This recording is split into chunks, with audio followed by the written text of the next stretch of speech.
Eric Martelat, bonjour. Vous êtes très connu localement pour la musique aussi. Je crois que vous jouez dans un groupe, vous allez nous en parler. Et vous organisez vous-même des manifestations locales. Exactement.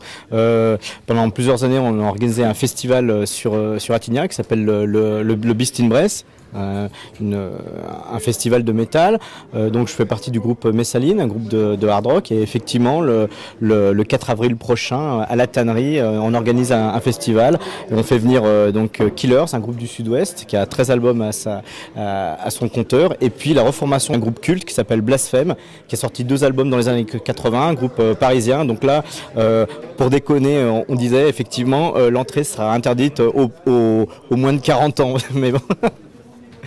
Très bien. Je crois qu'au niveau de la BD, vous êtes aussi connu un petit peu localement puisque vous avez une rubrique dans le journal Le Progrès.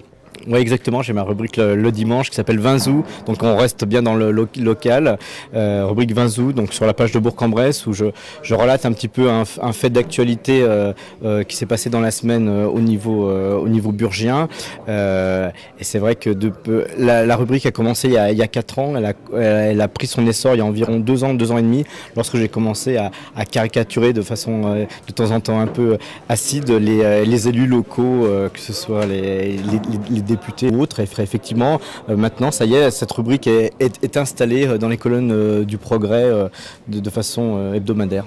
Tu as une petite question à ce sujet, tous les dessins passent ou la rédaction du Progrès en coupe certains? Alors le contrat que j'ai passé entre guillemets avec le Progrès, c'est un petit peu ce que faisait au début Plantu dans Le Monde, c'est-à-dire que je propose 2 dessins, c'est-à-dire que le vendredi j'envoie à la rédaction 2 dessins et eux choisissent celui qu'ils trouvent le plus pertinent. Alors c'est assez intéressant de voir qu'à la rédaction le vendredi soir il y a un petit peu des heures dans la rédaction, ça leur fait un petit peu leur distraction avant le week-end où effectivement certains pensent que celui-là est un petit peu met un peu en porte-à-faux certaines personnes, etc.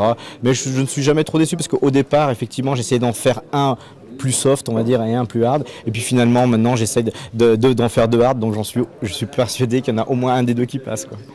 Eric Martelat, merci, on vous souhaite bonne chance pour votre prochaine manifestation. Merci beaucoup.